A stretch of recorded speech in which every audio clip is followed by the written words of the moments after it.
Este é um audiolivro com narração automática gerada pelo Google. Livro: Opúsculos por Alexandre Herculano, tomo 06. Por Alexandre Herculano. Uma Vila Nova Antiga, 1843.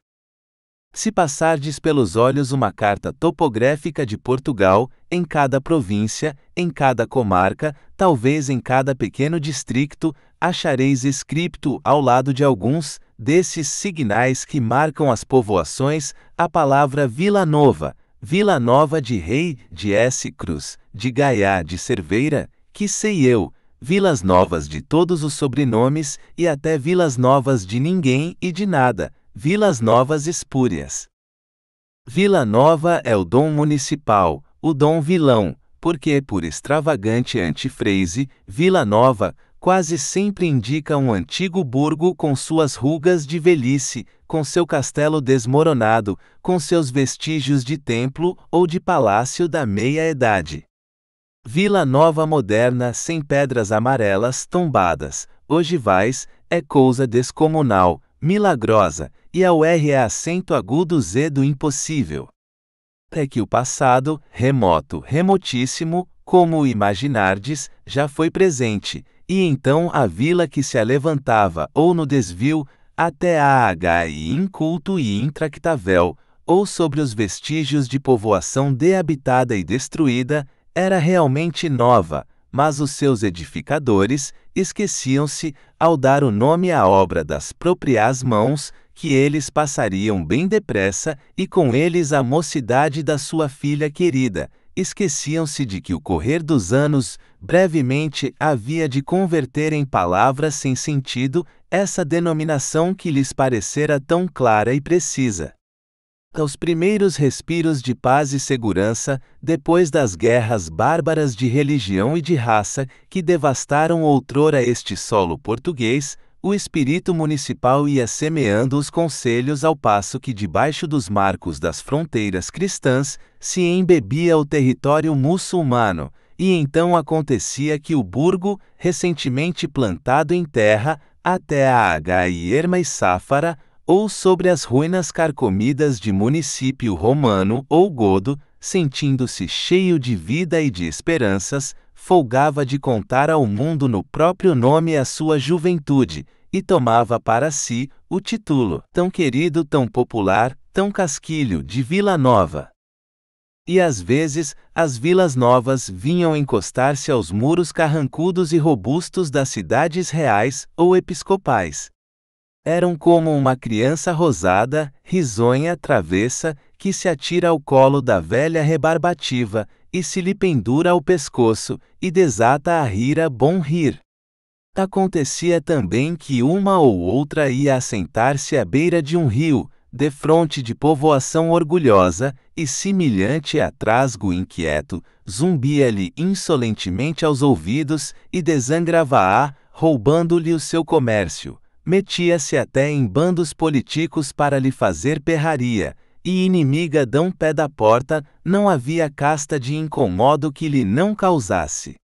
Que outra coisa fez Vila Nova de Gaiá ao burgo episcopal do Porto, burgo tão grave, tão serio, tão devotamente enroscado em volta da sua catedral, aos pés dos seus sanctos bispos?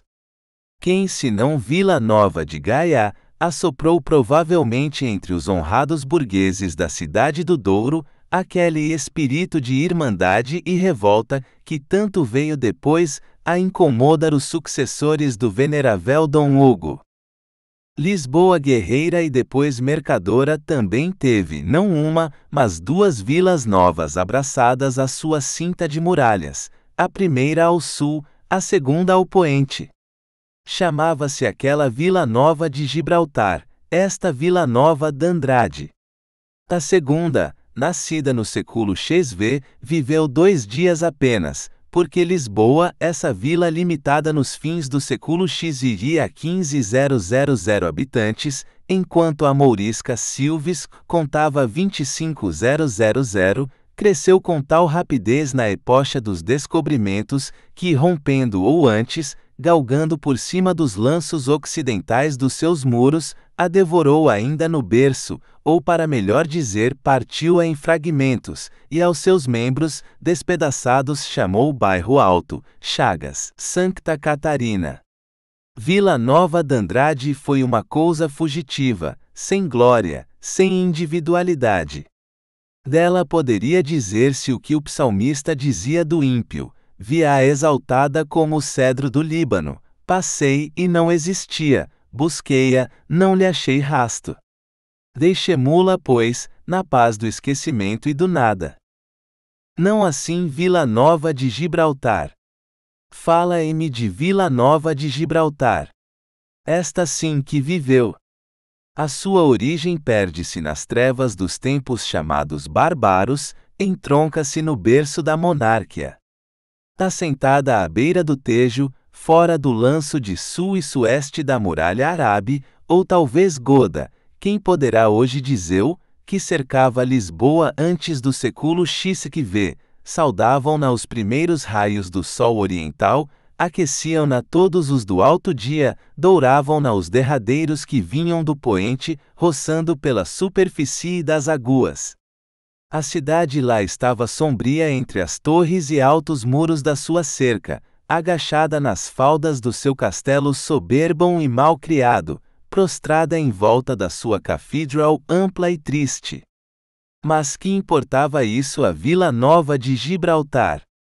Aí não havia nem muros, nem torres, nem castelos, nem campanários. Ela mirava-se no rio, e achava-se bela, bela por si e pelo luxo dos seus atavios, porque Vila Nova de Gibraltar era a atravessadora de quase toda a mercância, a pátria dos rendeiros e sacadores das rendas e direitos reais, era rica e potente, e ao sobressenho altivo da velha Lisboa, confiada na sua epiderme de marmoré, respondia ela mostrando a sua armadura douro, e depois punha-se a rir, porque bem sabia já, como nós hoje sabemos, que o ouro é mais forte que o marmoré. Dom Fernando I, que foi para com Lisboa como um amante selvagem, ora querendo aniquilá-la, porque lhe preferia em amores o alfaiate Fernão Vasques, ora lançando-lhe no regaço riquezas, privilégios, tudo, quis num acesso de ciúme escondeu-a aos olhos de estranhos. Já ela, a namoradeira, charrindo da porta do ferro, pelo terreiro da catedral, correra para o vale de Valverde, e se reclinara por e abaixo, indo espreitar a barra a cada margem do rio, já começava até a galgar pela encosta fronteira para o lado do gótico mosteiro de S. Francisco e para a ermida dos Martires, e pela pedreira do Almirante para o convento dos Sanctos Frades da Redempção. Alto lá, disse o bom do rei Dom Fernando, e chamando os vilões, sujeitos à adua por todas as vilas e lugares da redor, lançou à cintura da doudinha uma nova faixa de muros, para que não passasse além.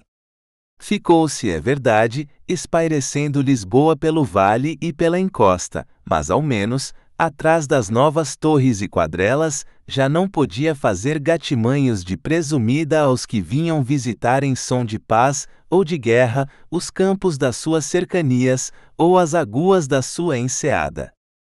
E que era nesse tempo feito de Vila Nova de Gibraltar. Lá estava senhoril e desdenhosa, à beira do Tejo, indiferente aos arrufos de Lisboa e aos ciúmes de Dom Fernando.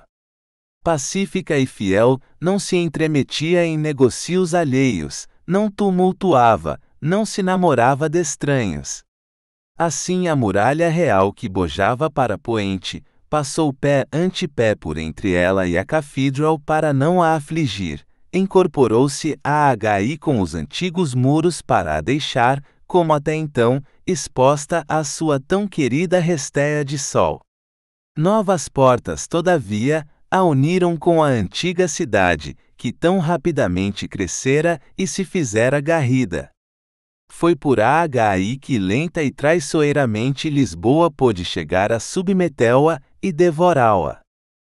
E quereis saber por qual razão e como? Dir volume Uei. Era que na fronte de Vila Nova de Gibraltar, abaixo do seu diadema rutilante de princesa, estava escrita uma lenda fatal e maldicta, uma lenda que por muito tempo foi apenas ignominiosa, mas que nos fins do século XV se converteu em sentença de morte, em signal estampado pela mão do arcanjo do extermínio. Esta lenda encerrava apenas duas palavras, mas palavras blasfemas, que só podiam ser apagadas, destruindo-se a existência individual da povoação que se atrevia a apresentá-las diante da luz do céu. Vila Nova de Gibraltar era a comuna dos judeus. A Idade Mídia, essa epocha altamente poética, porque tinha crenças, e profundamente simbólica, porque era poética, havia feito de Lisboa um símbolo da história religiosa e política.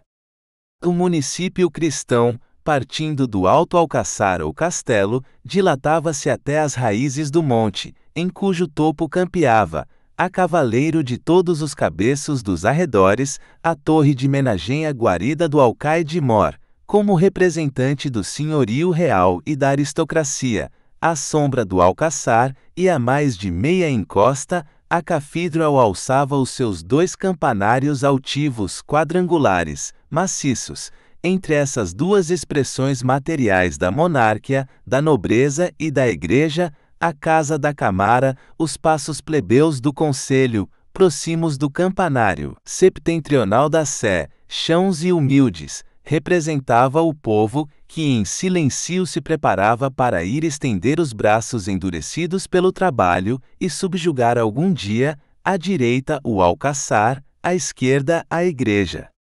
Na configuração da cidade, resumia-se a história social do passado e a profecia do futuro.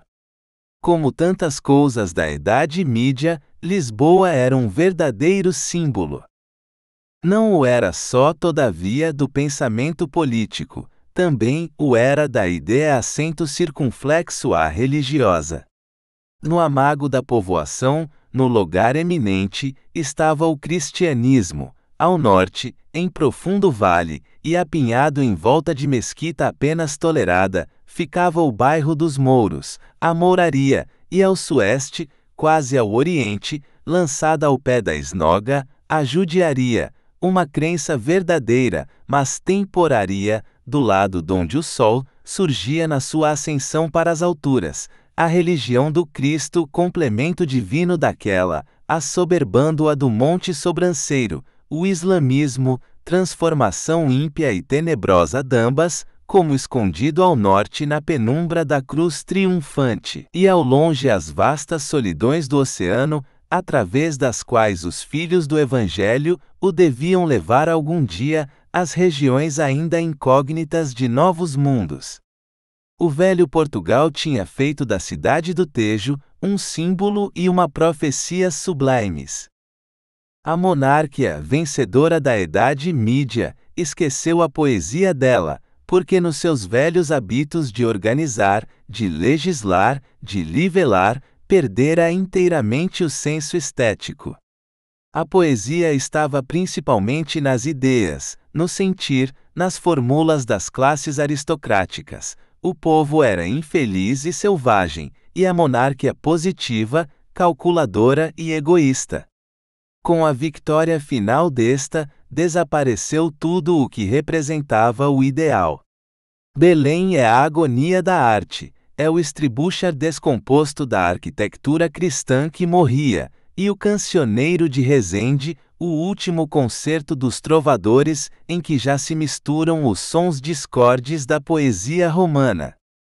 Neste crepúsculo da vida nacional, nesta passagem da originalidade para a copia, as ruínas tombavam sobre outras ruínas, a nova sociedade sobrepunha suas obras incertas, frias ou estupidas, aos restos ainda palpitantes do cadáver do passado, cirzia-as ridiculamente com remendos e fragmentos das obras e factos que destruirá, fazia, enfim, por um pensamento de ordem e de organização exagerado, o que nós muitas vezes fazemos hoje por um amor de liberdade, indiscreto e excessivo.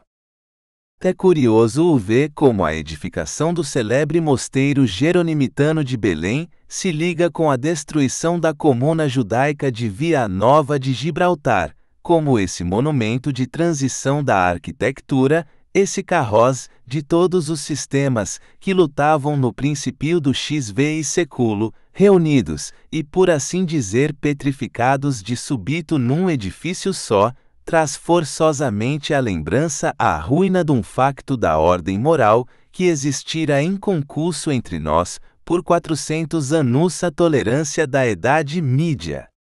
De feito, a tolerância religiosa expirava ao passo que a arquitetura cristã morria, e as bulas da Inquisição vinham-nos talvez pelo mesmo correio que trazia aos nossos arquitetos os desenhos puros e materialmente formosos, mas pagãos e peregrinos, de Bramante ou de Rafael. Um fenômeno por certo singular nos apresenta a história antiga de Portugal. Na larga série de leis, de artigos de cortes, de factos públicos até os fins do século XV, a crença viva de nossos avós se limita sempre dentro dos termos daquela intolerância legítima que a verdade não pode deixar de ter para com o erro. O cristianismo proclama-se ága e franca e energicamente a única religião verdadeira. O cristão julga-se um homem de condição superior ao judeu. O povo vigia até com ciúme que o israelita conserve sempre no trajo um distintivo da sua raça, reproba, das suas doutrinas erradas. Mas a intolerância acaba neste ponto. Não se imagina ainda que o desterro, os tratos do potro e o cheiro de carne humana queimada subindo da fogueira expiatória sejam sacrifícios agradáveis a Deus. Na gente judaica, havia mais, por assim dizer, um caráter de triste fatalidade pesando sobre uma raça condenada pelo seu pecado original do deicídio, que o de uma raça maldicta por crimes próprios. Os judeus, como testemunhas da morte de Jesus Cristo, devem ser defendidos só porque são homens. Estas palavras de Dan Afonso II resumem o pensamento da Idade Média acerca deles. É o pensamento de que Lisboa com Vila Nova de Gibraltar foram a imagem sensível. No alto da Sé, a cruz, abrigada à sombra do castelo cristão, via a seus pés a sinagoga humilhada e esnoga, que testemunhava ali a morte do Cristo, a vitória do Evangelho e a redenção dos homens, e o que orava na Cathedral sentia só desprezo e porventura compaixão por aquele que orava na sinagoga.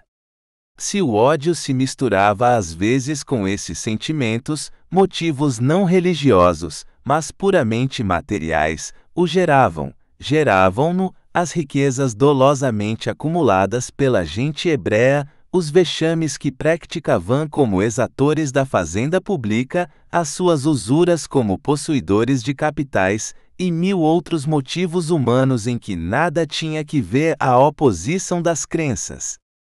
E o século XVI, que era erudito, que traduzia Cícero e Ovídio e imitava Horácio, o século da civilização, das conquistas, de todas as grandezas, cuspia nas faces da Idade Média, que jazia morta a seus pés, o epiteto de bárbara. E Dom Manuel, o culto e venturoso monarca do oceano, esquecia-se do que não esquecera a seu rude e obscuro avô Dan Afonso I. Esquecia-se de que os israelitas estavam condenados pelo Rei da Eternidade a vaguearem perpetuamente na terra, como testemunhas da morte de Jesus Cristo. Portugal devia ser exceptuado desse decreto de cima, e a conversão violenta dos judeus foi um dos factos mais estrondosos daquele tão estrondoso reinado. Da comuna hebraica, da risonha e opulenta Vila Nova de Gibraltar, apenas nos resta a sua sinagoga, melhor diríamos o sítio dela, convertido em templo cristão. É uma colegiada da Ordem de Cristo, é a Conceição Velha, velha porque já as coisas dessa epocha manuelina tão fastosa, tão transformadora, tão destructiva de tudo o que quer que fosse, bom ou mal, das eras poéticas, já hoje é caruncho e podridão, os seus monumentos já se confundem com os que ela desprezava como bárbaros. Fala no portal rendilhado da Conceição Velha a um vereador, a um político, a um Pascásio de Melenas, enfim a qualquer inimigo nato das coisas mais poéticas e sanctas da pátria, os monumentos, e responder-vos, ratorcendo o nariz, e com um ademã parvo de superioridade, pó diabo, isso é gótico. Gótico. Ouves, século XVI, século romanista, século brilhante, século peralvilho? Ouves lá debaixo da tua campa, pesada como todos os crimes que cometeste no Oriente, confundirem-te hoje com os séculos rudes e pobres da nobreza d'alma na fidalguia e da energia popular? Mudaste a índole da nação, tornaste-a de guerreira em mercadora, de municipal em cortesã, de austera em voluptuaria. Aceita de mãos como aquelas apaga da tua boa obra. A história da esnoga e do mosteiro de Restelo é simples, teu-a reis lido em 10 livros, copiados uns dos outros, com grande augmento e glória das letras pátrias.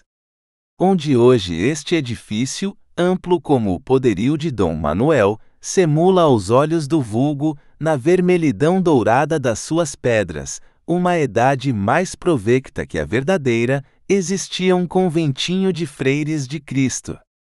Dom Manuel vazou-os na sinagoga de Vila Nova, desentulhou o chão da ermida de Sancta Maria de Belém, que assim se chamava ela, alevantou a machina que a aí vedes, chantou-lhe dentro, não sei quantas duzias de frades Jerônimos de Penhalonga, e morreu deixando a sua obra imperfeita.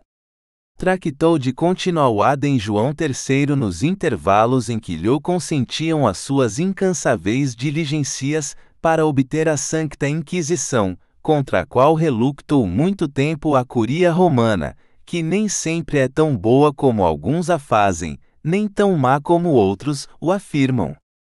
Na regência de Dom Catarina parece ter-se acabado a Igreja como atualmente existe. E a esnoga de Vila Nova? A esnoga estava reformada, rendilhada, baptizada, cristã e contrita como os judeus, alumiados subitamente pelo Espírito Santo no mesmo dia e à mesma hora, por um decreto real, redigido provavelmente pelo secretário Antônio Carneiro. Aposto que não sabeis quem era Antônio Carneiro?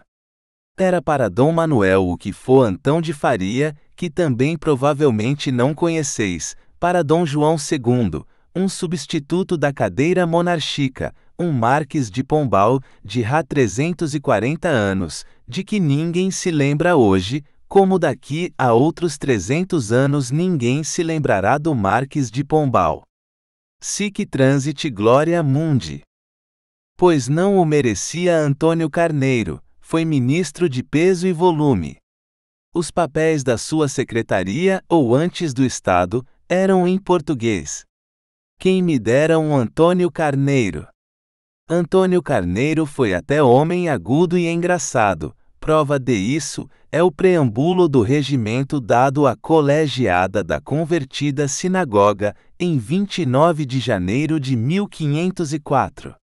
Evidentemente o ritual rabínico já não tinha aplicação. Nesse preâmbulo conta o bom do secretário a história da transformação. Eis as suas palavras, como entendemos, é o rei quem fala segundo estilo e direito, na conuerção dos judeus de nós os reinos, pera a nossa santa fi serem ajuntados, e no conhecimento ri obras delas se saluarem, com muita deuação, nos oferecemos e deliberamos da casa da esnoga dos judeus que estavam na judiaria grande desta cidade, assim como ela era a mês principal em que o nome de nosso Senhor era blasfemado, e as cussas de nossa santa fi católica reprovadas e emingoadas, fazermos uma solene igreja e casa da enocação de Nossa Senhora da Conceição, na qual com muito grande solenidade e doação os ofícios de hinos fossem celebrados, e ali, onde a nós o Senhor por tanto espaço de anos e tempos fora feito tanto desejo isso, e o seu nome e as suas cussas blasfemadas, perpetuamente, e em toda a perfeição seus louvores se fizessem, e o culto do hino fosse continuamente e com grande solenidade exalçado, basta. Não me digais nada do estilo de Antônio Carneiro, era o do seu tempo. Confessai antes que não esperáveis que a transformação da sinagoga em igreja fosse uma antifis religiosa, um trocadilho ao divino.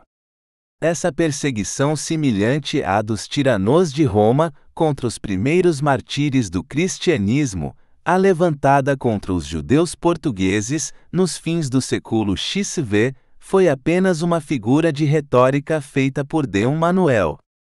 Ó elegante, ó imortal Antônio Carneiro! Tu ajudavas teu senhor a acabar a obra de Dom João II, a aniquilar toda a poesia da Idade Média, mas tu eras mais poeta do que ela.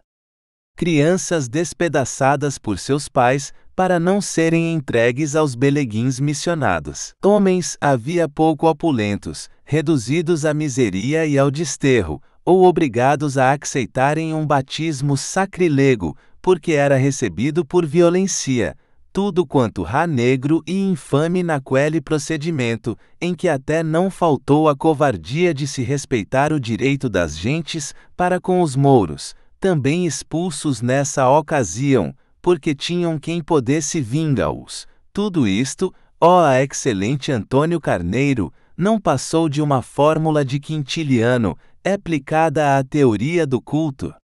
Quem poderá duvidar de que os admiradores do grande século, do século XV, têm prodigiosamente desenvolvidas as proeminências do bom e do belo?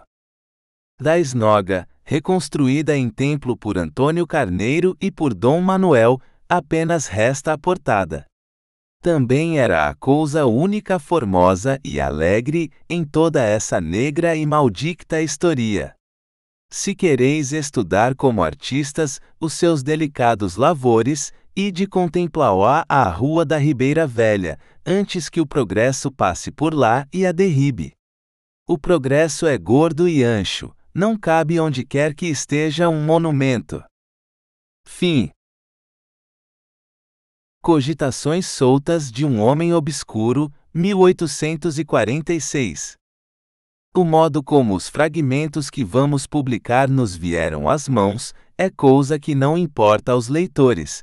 O que lhe pode importar é se haverá neles ideias que os levem a refletir sobre o estado da sociedade no meio das questões de organização que se agitam entre nós.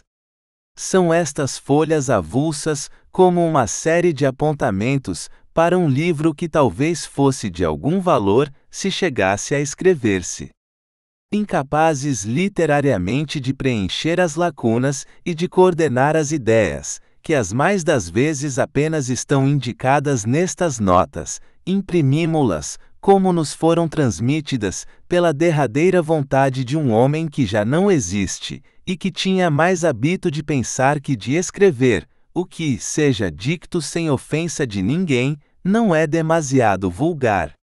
Cremos que todos os partidos reconhecerão que estes pensamentos se movem numa esfera diferente daquela em que giram as opiniões ou as paixões por cuja causa combatem uns com outros e mutuamente se detestam, e que por isso nenhum deles os considerará como adversos ou favoráveis aos seus interesses momentâneos, e, digamo-lo, às vezes bem pouco graves.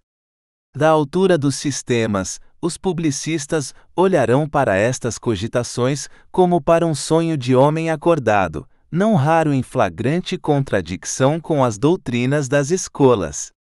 É provável que tenham razão. Mas como eles ainda não poderam entender-se entre si, nem sequer acerca dos princípios fundamentais da ciência política, deixem passar o pobre sonhador, e perdoem-lhe a ignorância em atenção ao seu amor de pátria, e a nova luz, a que nos parece ter visto um certo número de factos sociais importantes. Notas, cujo destino era o serem conservadas na pasta do auctor, até se completarem e receberem a conveniente ordem. Estas ponderações não têm ainda as formas. Esperamos que você tenha gostado desta prévia. Para continuar ouvindo este audiolivro no Google Play Livros, use o link na descrição do vídeo.